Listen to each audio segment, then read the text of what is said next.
Now time for us to give you some business updates right here on TVT. My name is Nanika Asari, and yesterday we had some experts bringing out some issues regarding the fuel price automatic adjustments by the National Petroleum Authority. Well, we have some more voices being added or reiterating the part that there should be a review. We'll also be looking more into the aviation sector, carried by my colleague Wendy later on. So let's look at the detail now. And President of a Chartered Institute of Logistics and Transport, Godwin Mensah, has reiterated the call for a review of a 2-week automatic adjustment by the National Petroleum Authority. Well, at the opening ceremony of its annual forum, he called on the Transport Minister to at least contribute to taking a look at fuel management in the country to keep the industry's business going.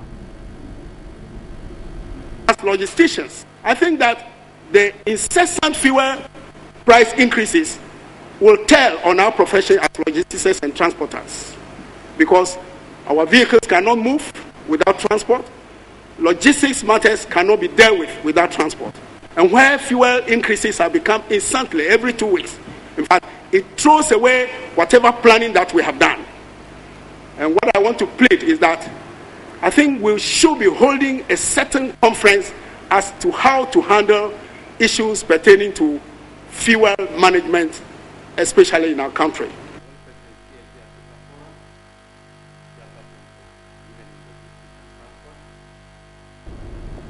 Right, so more voices being added to that review of the automatic adjustments by the National Petroleum Authority. But the question is, will the NPA consider some of these comments? We would follow up on that and give you more updates. Let's now move into the tourism industry. And some players in the hospitality and tourism industry argue that government is not paying adequate attention to the sector. Now, the chairperson of the Hospitality and Tourism School in Africa, Dr.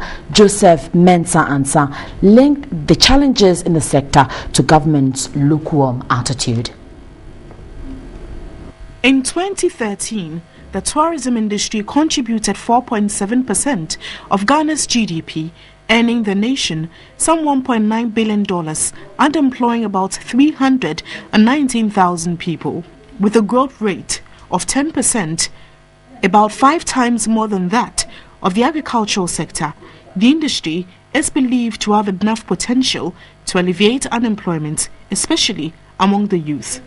At the launch of the first National Tourism Hospitality Career Fair and exhibition, stakeholders cited poor service delivery and skilled training personnel and the multiplicity of taxes as some challenges the industry faces.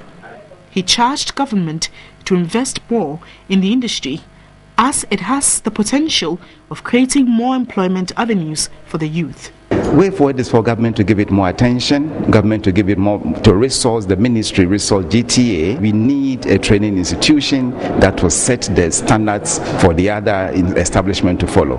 The Deputy Director of the Ghana Tourism Authority, Samson Donko, however, insisted that government had already put in place measures in promoting the sector. We've started with developing profiles for these sites, and the aim of the profiles is to ensure that we will attract investors. We have instituted some event attractions, Chocolate Day, the Paragliding, the Emancipation Day, Panafest, World Tourism Day, and it's a way of boosting the domestic tourism sector. And definitely, if you have some foreign currency you would want to change into the Ghana cedi, or just to know the equivalent, we have the figures right here for you from the Bank of Ghana. And today on the interbank market, we saw the cedi depreciating still against the dollar, but by some marginal lines there.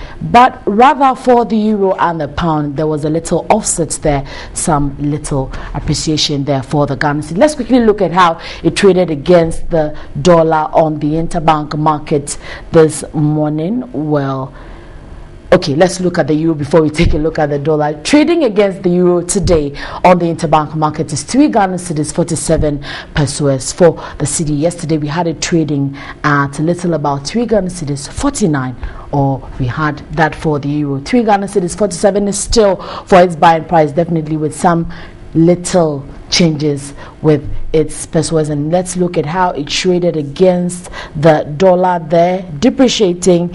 Yes, 2 Ghana cedis 52 pesos is the price. Yesterday we had it hovering around 251 and 251 also for the buying, but today is standard 252. Definitely it differs from one bank to the other, so if you go and the prices are not the same, don't be too surprised. We'll be looking at more of the figures later. But talking about the aviation industry, the air traffic controllers, we understand, last month threatened to lay down their tools if issues relating to their conditions of service were not addressed. Earlier, my colleague Wendy spoke with Odile Ofori, and she has a detail of that report coming up now.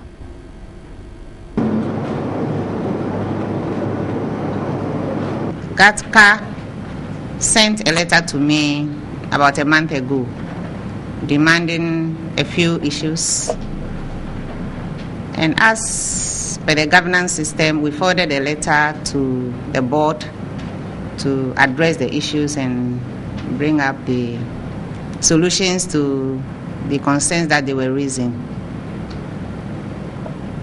The board chairman informed me they've set up a subcommittee to look at the issues, of which management, the ATC executives and all others have appeared before the board subcommittee, and the report will be ready in 2 weeks' time. So I've been waiting for the report. What I had to do, I started doing it. And I'm sure the chairman of the, is it president of GATCA? Is it president is aware. We started the process. They gave ultimatum of 28th February to disrupt operations of the domestic flights. I called him and informed him that it was not going to be possible on that 28th because I am not an appointing authority. I have to pass on the request to my bosses, which I have done. So on the 22nd, when I realized I was going to be away for a week, I was going to travel from 23rd to 28th, I called the president and told him to hold fire because I was not going to be in that week. He should wait for me till I return, and that the request was being worked on. I was surprised this morning when I was called that there is some disruption in their operation.